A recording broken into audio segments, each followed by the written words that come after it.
from hearing the press conferences and the overall feeling into the match now, hearing about that, how do you guys feel about going into it? West Ham game. I think that's pretty much everyone's feeling. Don't really know, in all fairness, because we know what we can do away from home. We know how good we can be away from home, but we also know how easy it is to break us down with a long ball. So, as long as Stevens and Bednarek can be as strong as they were last weekend, I think we can do well. It's just whether the inconsistency of Stevens and Bednarek will actually happen at West Ham. Of course, we don't have a good record against them, but they don't have an Arnautovic, so maybe it could be different. Yeah, you never know. Yeah, we've got a pretty bad. Like the last 2 times I've been to the West Ham away games, this is gonna be my 3rd time. Last 2 times we've both lost 3-0. So I don't have a good memory going there. So, but hopefully we can. I think the tables have turned a little bit, and I think we are the stronger team going into the game, and I think West Ham played well against Liverpool, but they always seem to do that, don't they? Against the top teams, they pull out good performances. So it'd be interesting to see, especially the players they've got around that squad, who will be up for it and who will be. I think that's why Arnautovic was so good against us. I think he was up for it and wanted to prove Mark Hughes wrong, didn't he? So he ended up having an absolute blinder. But lovely. But yeah, it'd be interesting to see who's going to be up for it. Do you reckon they're going to be up for it, Jambo? What do you reckon it's going to be like? Like you were saying, Ollie, West Ham's a bit of a bogey team of ours, I'd argue. However, West Ham's season gone very downhill so far. And like you said, the only players I'm really worried about are Sebastian Haller and Mikel Antonio. Apart from that, I'd argue Declan Rice is an unbelievable player as well. So apart from those 3 players, I don't really see much threat. I don't want to say that because when he said I would jinx us. And correct me if I'm wrong, but do they still have Darren Randolph in goal? I can't remember. No, Fabianski's back. Yeah. He did make a mistake against. He made a couple of mistakes. Well, he should have done one better for one, and he made a flat-out mistake for another Liverpool goal. So he didn't have a good game coming back into it. So yeah, we'll see. Maybe he's got a point to prove. So hopefully, we won't see a Fabianski blinder at home. At his home, if you know what I mean. But also David Moyes as well, playing against David Moyes' team. I don't know how we play against David Moyes' teams that are set up. I can't quite remember last time, but I don't think, in all fairness, I don't think we care about how the other team sets up. We're going to play the way that we play. Yeah. We're going to hope that it works. I don't think it matters, because we've gone and pressed teams like Burnley and like Aston Villa, 2 completely different concepts of playing football, and we've just pressed the hell out of them. Yeah. Again, so I don't think it really matters how West Ham set up or how they're going to play. We're still going to press the hell out of them. Yeah.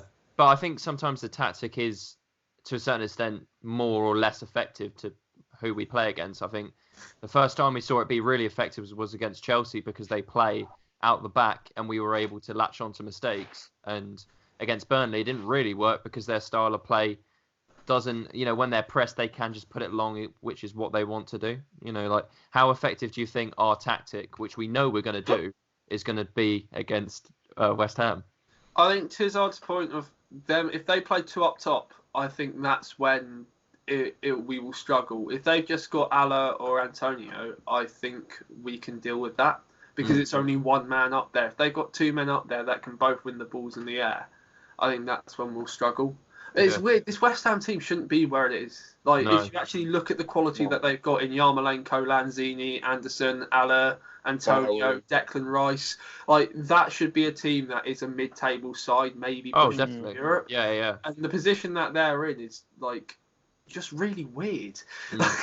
It just does seem like a strange position to be in. So we shouldn't come into this game thinking, they're in the bottom 3, we've probably got this. They're still going to be a very good team, and we still have to put in a shift to actually get something out of them.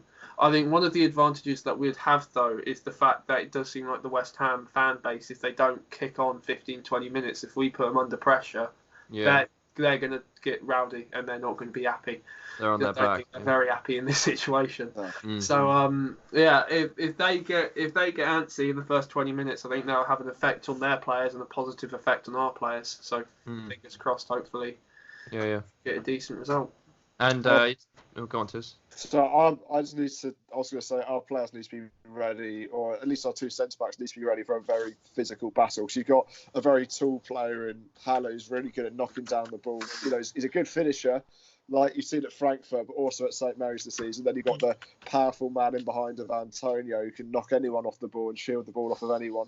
So, like I said, we just need to be ready for that physical battle and a quick battle as well. You know, they've got Bowen, they've got Felipe Anderson. Snodgrass isn't so quick, but he's more of a technical player. He can find those passes, and we need to be ready for that sort of attack. Yeah. Well, we're most likely going to see Bednarak and Stevens again, aren't we? That kind of partnership. Yeah. The strongest probably centre-back pairing that we have. But so can you remind me, Mike, what was the situation on Walker-Peters? Is he okay, or is he? Yeah, he's fit to play. Okay, so are we going to see Walker-Peters at right back then, do you reckon? To allow Ward-Prowse to come back into that midfield? What would you say?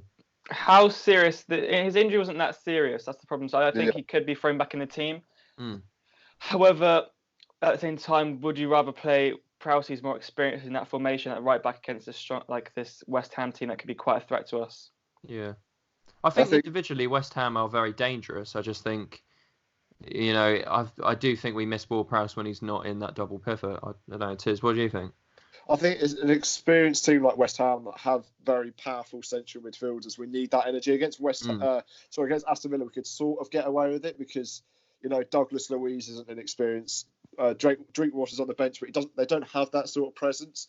Whereas they've got a good midfield, and you know, if they've got Felipe Anderson or Snodgrass or Byrne on that side, I'd rather have people in their natural positions that know the system and have Walker-Peters slot back into that right back position. Because Smallbone did well, but I want, you know, the most experienced size possible that's been proven to be successful away from home. Yeah. Because you never know with Smallbone, he hasn't played an away fixture in the Premier League, so he might go into a shell. I'm not saying he will, but there's a chance that we don't know.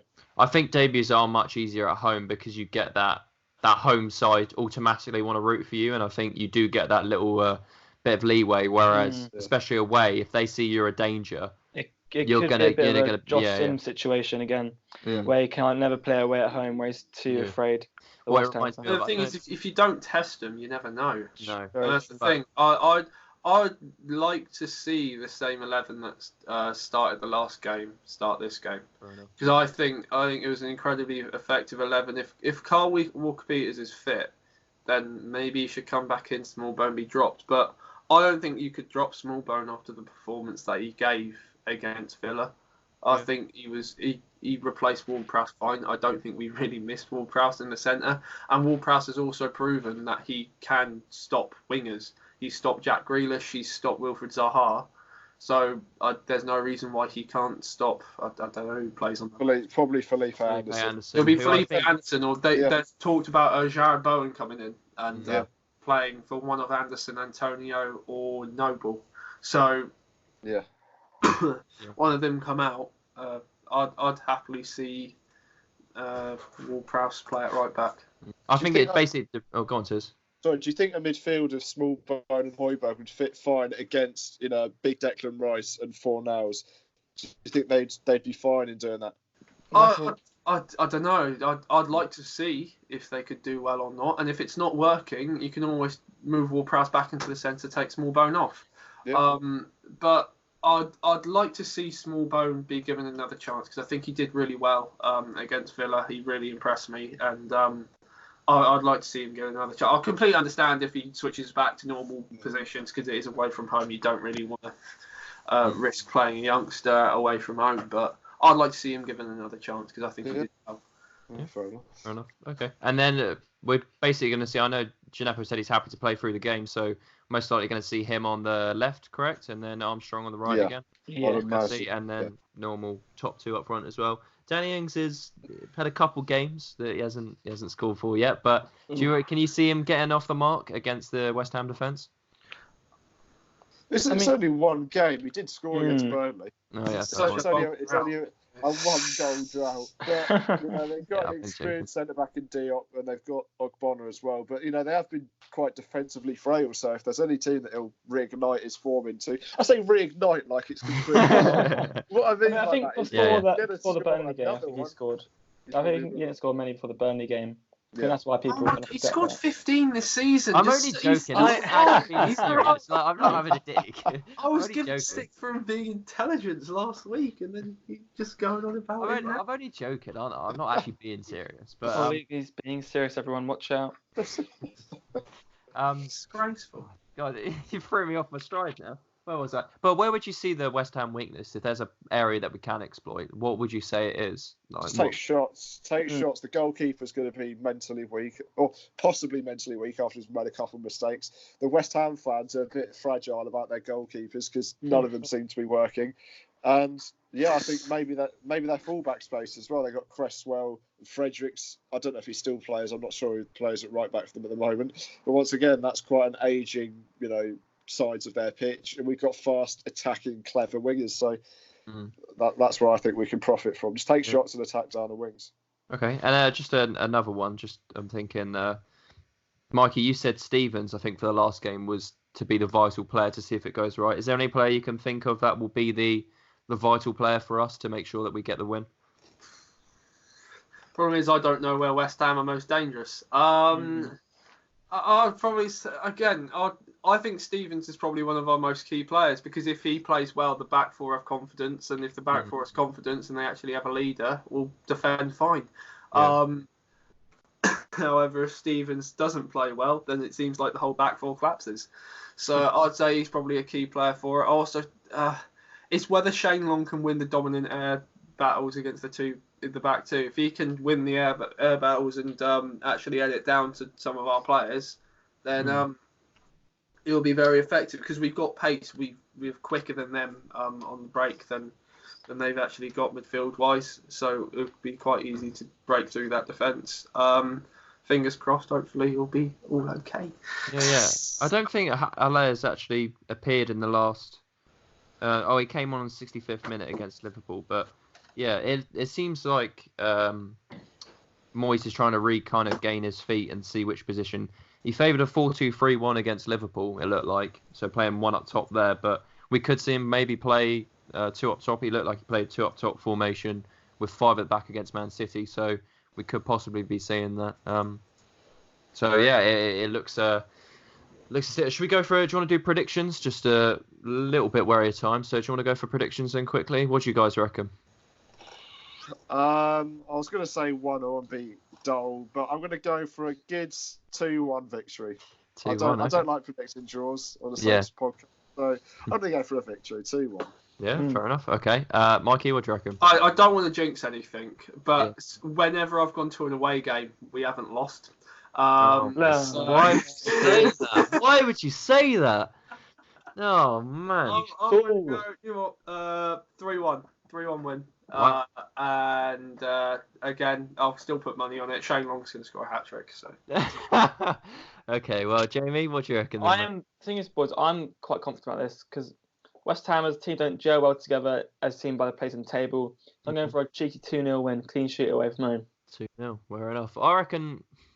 Although I am conservative, when Tizard said threw me off because he said draws are boring and I don't want to. So you can go for your cheeky 1-1.